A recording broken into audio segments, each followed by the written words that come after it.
John Newton was a prominent figure in the 18th century, known for his remarkable transformation from a slave trader to a clergyman and hymn writer.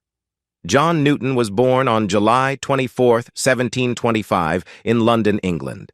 His mother died when he was just 7 years old, and his father was a shipmaster who often spent long periods at sea.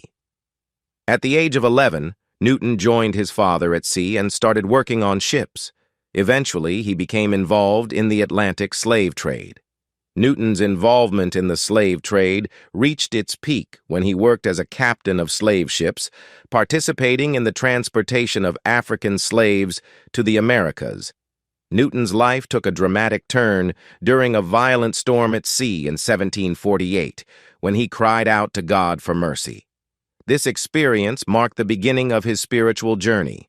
After surviving the storm, Newton began studying the Bible and underwent a profound religious conversion.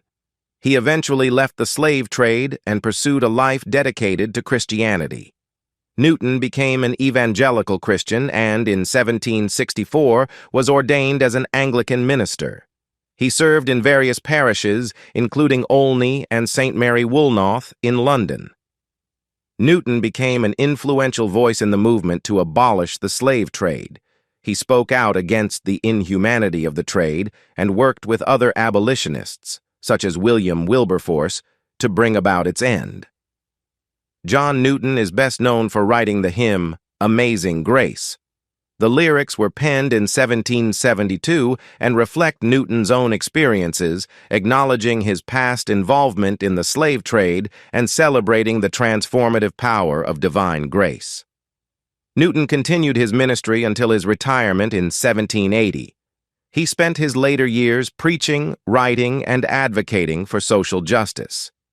He died on December 21, 1807, in London, leaving a lasting legacy as a symbol of redemption and grace.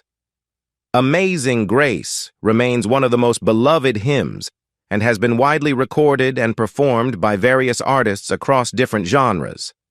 John Newton's life story serves as a powerful testimony to the possibility of personal redemption and change. It's important to note that while Newton underwent a significant transformation, his earlier involvement in the slave trade remains a dark chapter in history, and his later activism against it doesn't absolve that history.